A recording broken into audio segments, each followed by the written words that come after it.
Сұлулығым өзіме сор болды. Қарапайым отбасының тұңғыш қызымын. Тұрмыстамын. Алла қаласа жақында 24 жасқа толамын. Артымнан ерген 2 сіңлім мен 3 інім бар. Ата-анам мектеп кезінен қол ұстасып, студенттік өмір шақтарының соңғы жылдары шаңырақ көтерген. Ардақты анашым жас кезінде бір қараған адамды еріксіз екінші рет мойын бұрып қарауға мәжбүр ететін сұлу болған. Қазір де ол ажарынан арылмаған. Әкем де келісті адам. Сол кісілерден дарыған ба, отбасыдағы 6 перзент те бір-бірімізден айнымайтын ажарлы болып есейдік.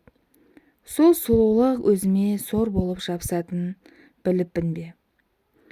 Бастауышта оқып жүріп-ақ, сыныптағы ұлдар маған таласып, кішкентай болса да 40 пышақ болып қырылысып жататын. Бала боп, оған мән бермеппін. Кейін жоғарғы сыныпқа көше бұның мәнін ұға бастадым. 8-ші сыныптан бастап көптің назарынан тыс қалмадым. Мейрам сайын жоғары сыныпта оқитын жігіттер де, өз қатарластарым да, керемет болмаса да, сый-сияпатсыз қалдырмайтын еді. Анамнан қорқып кейбірін үйге жетпей, қоқысқа тастасам, кішкентайлау, көзге еленбейтіндерін үйге тығып әкелетін едім. Жалпы әкем ұлдарына қатал болғанмен, бізге қабақ шытып қарамайтын. Ал анам керісінше, ұлдарына жұмсақ болып, қыздарының артық қылығын көрсе, бірден бәрін өз орнына қойып беретін қаттылау адам. Сол себепті анамнан қорқатынмын.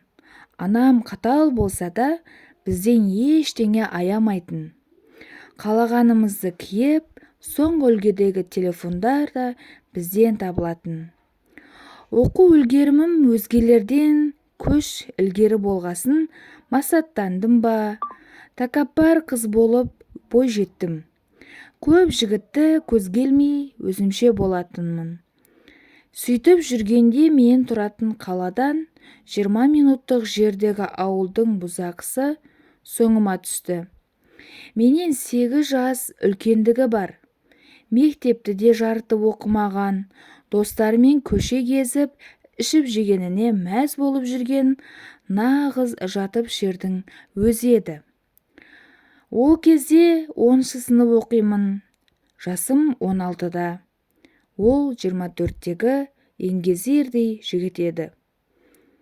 Еріккеннің ермегі болдым. Сыныбымдағы жігіт сымақтар одан қорқып, мен жайлы мәліметтің бәрін екі ортаға тасушы болыпты. Сабақ аяқталар уақытта мектебімнің алдына кеп күтіп тұратын. Қайда барсам да көлеңкемдей ілесіп, соңымнан қалмайтын. Оның есімі жасырын болсын.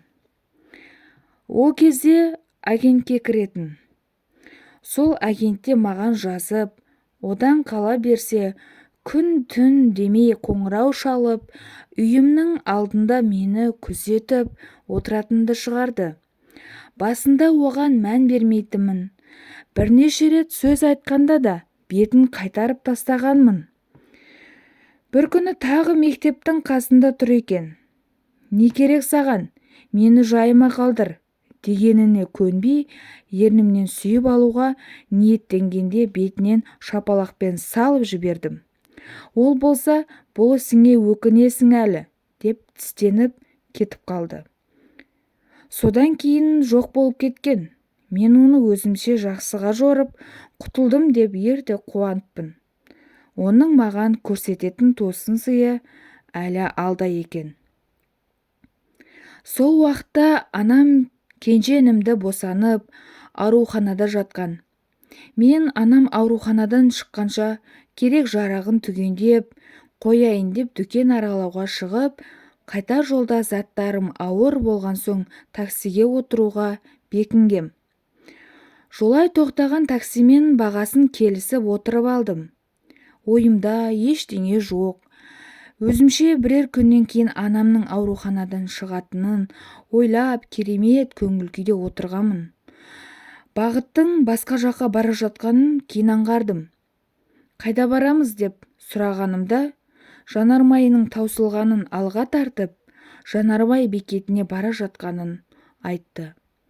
Көңілім орнына түсіп енді жайғаса бергенімде, белгісіз бір жердегі жер үйге кеп тоқтадық. Ары қарай есімде жоқ. Мұрныма бірдеңе басып жатқаны ғана еміс-еміс есімде қалыпты. Көзімді ашсам, төбемнен төніп қанат отыр. Көзі қанталап, көрсетейін мен саған, ұрған қалай боларын. Көрерміз осыдан кейін кімге керек болар екенсің, деп ойына келгенін істеді. Сол кезде жан дүнием төңкеріліп, қалай өзегім өртенгенін жеткізе алмаспын. Сірә денемнің ауырсынғаны, жанымның ауырсынғанының жанында түк те емес еді. Ол ма? Менің естен танып жатқан сәтімді пайдаланып, ұялы телефонға видеоға түсіріп алыпты. Алла жазасын бергір. Содан бастап сағым суға кетіп, өмірім түбегейлі өзгерді. Өзімнен гөрі ата-анамның артқан үмітін ақтай алмағанымды ойлап, өзімді іштей жеп біттім. Ойлағанда күйініп кететінмін. Солай жүріп 11-ші сыныпқа да көштім. Ұмытудың орнына қанат жолыма кес-кестеп тұрып алып, ауыр сөздер айтып, жарамның бетін тырнап, жанды жеріме тағы да соққы жасайтын. Қанша кет деп өмірімнен қусам да кетпейтін. Кімге айтып пана сұрарымды білмей дал болатынмын. Телефоныма тыныштық жоқ. Қанша рет нөмір ауыстырсам да тауып алатын. Тіпті ол ұятсыз анамның номерін де тауып алған екен. Сен мендік болмасаң, ата-анаңа барып айтамын қыздарыңның қандай екенін. Видеоңды бәріне таратамын.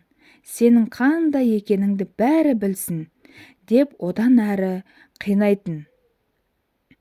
Менімен тағы да төсектес бол. Видеоңды сонда өшіремін.